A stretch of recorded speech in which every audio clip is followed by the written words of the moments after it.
Doctor ಸಾಹೇಬ್ರೆ, ನಾಲ್ಗೆ ಮೇಲೆ ಹುಣ್ಣಾಗಿದೆ, ಏನು ಮಾಡ್ಬೇಕು ನಾವು ಈಗ? ನೀವೇನಾದ್ರೂ ಗುಟ್ಕಾ ತಿಂತೀರಿ? ಹೌದು ಸರ್, ತಿಂತಿದ್ದೀವಿ.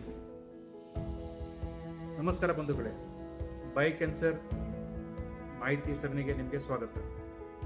ನಾಲ್ಗೆ ಮೇಲೆ ಹುಣ್ಣು ಮತ್ತು ತಂಬಾಕು ಗುಟ್ಕಾ ಸೇವನೆ ಇವೆರಡೂ ಜೊತೆಗಿದ್ರೆ ಕ್ಯಾನ್ಸರ್ ಇರುವ ಸಾಧ್ಯತೆ ಜಾಸ್ತಿ ಇರ್ತದೆ. ಆದ ಕಾರಣ ನಾಲ್ಗೆ ಮೇಲೆ ಅಥವಾ ಗಲ್ಲದ ಮೇಲೆ ಅಥವಾ ಅಂಗಳದ ಮೇಲೆ ಹುಣ್ಣಾಗಿದ್ದರೆ ಅಥವಾ ಹಲ್ಲುಗಳು ಸಡಿಲವಾಗಿದ್ದರೆ ನಿಮ್ಮ ವೈದ್ಯರನ್ನು ಕಾಣಿ, ಬಯಾಪ್ಸಿ ಪರೀಕ್ಷೆ ಮಾಡಿಸಿ ಕ್ಯಾನ್ಸರ್ ಬಗ್ಗೆ ಮಾಹಿತಿ ಖಚಿತಪಡಿಸಿ.